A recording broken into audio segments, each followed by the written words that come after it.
Acciaccatura, un abbellimento. Partiamo ascoltando subito e vedendo un frammento che conterrà delle acciaccature. Ombra leggera, non ti vedar, non ti volar, no, no, no, fatta chiamera, sei lusinghiera, non ti volar, no, no, no, ombra si cara, corriamo a gara, resta con me al mio piede.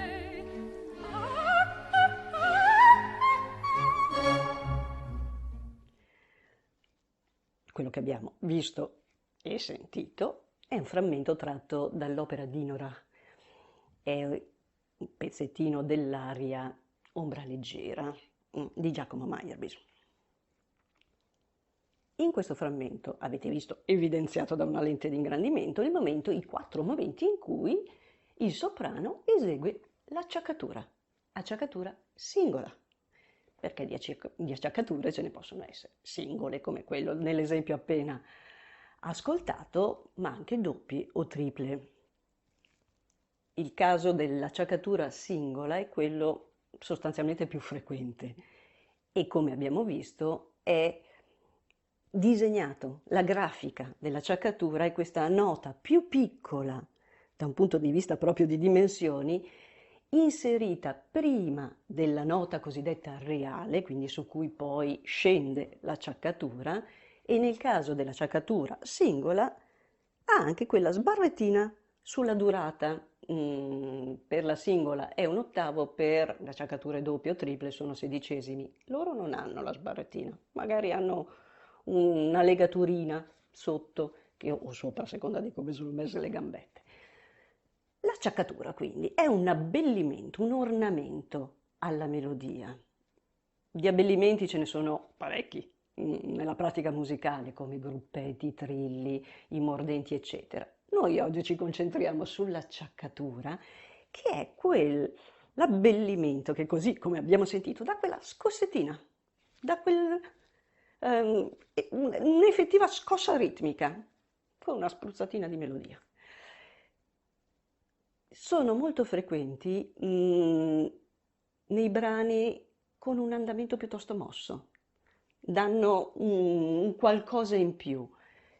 Insisto con questo qualcosa in più abbellimento proprio perché dobbiamo tenere presente che l'acciaccatura, nel nostro caso come abbellimento, è quel qualcosa, quell'ornamento che arricchisce la melodia.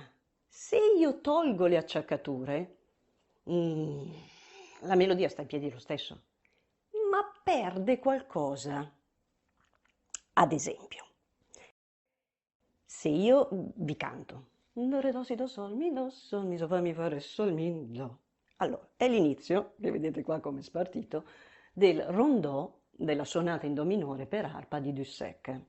E la mia voce non era certo quella paragonabile al soprano di prima, però il do, re, do, si, do, sol, mi, so, fa, mi, fa, re, tria, tria. Quella scossettina ritmica è data dall'acciaccatura, acciaccatura sempre singola. Io ve l'ho cantata, solfeggio cantato in questo caso. Se tolgo l'acciaccatura, la melodia sta in piedi lo stesso. Do, do, si, do, sol, fa, mi, fa, re, sol, mi, do. Non è che vi crolla niente, ma con l'acciaccatura, do, re, do, si, do, sol, mi, so, fa, mi, fa, re, sol, mi, do. Ecco che ho un pochino più di brio. Allora, questo da un punto di vista proprio di, chiamiamola teoria, come si scrive e che effetto produce, come faccio a riconoscerla. Andiamo a vedere anche un'altra cosa che è una sostanziale differenza, importante anche per chi deve eseguirla. Sottolineo questo perché c'è una differenza di esecuzione a seconda del periodo di appartenenza del brano. Spiego meglio. Quello che vi ho eseguito io, do, re, do, do, re, do. Allora c'è il do iniziale che è la nota di partenza, poi vi faccio vedere esatto, più ingrandito il tutto così ve ne rendete conto. E re, do è l'acciaccatura singola, ottavino sbarrato, e successivamente il do nota reale d'appoggio. Quindi se vi faccio solo acciaccatura e nota reale è re do, re do. Nell'esecuzione che vi faccio e che vi ho eseguito cantando è in levare l'acciaccatura. Vuol dire che la nota reale casca sul battere. Re do, il re no, il re ruba del tempo alla nota prima. Re do, re do. Questo tipo di esecuzione, quindi in levare senza rubare tempo alla nota reale, avviene anno più, anno meno, dall'Ottocento in poi. Prima l'esecuzione era in battere dell'acciaccatura. Quindi vi ripeto quella in levare. Re do. Il do arriva qua. Re do. Ascoltate l'accento. Re do. Se ve lo eseguo in levare, scusatemi, in battere, re do. Re do. L'accento è sul re. Arriva qui. Non re do. Do re do si do sol mi do sol. 800. Do re do si do sol mi do sol. 600. Barocco. Quindi re do, re do. La differenza sembra di poca cosa, ma è importante per la correttezza nell'esecuzione. Se io ho un brano di un periodo, devo regolarmi e studiando, andando a vedere i vari trattati, perché poi nell'epoca antica sugli abbellimenti c'è da studiare quanto volete e anche di più. Se è dall'Ottocento in poi, ecco che devo fare un altro tipo di esecuzione ed è importante. Magari a un orecchio non particolarmente attento questa sfumatura può sfuggire, perché comunque sono eseguite rapidamente le acciaccature. Quindi tra redò o redo magari non è così immediato. Il farvelo dicendo le note, secondo me, vi aiuta a sentirlo, proprio perché c'è l'accento bello marcato. Da eseguire invece è importante. Quindi, acciaccatura, abbellimento, arricchimento di un brano.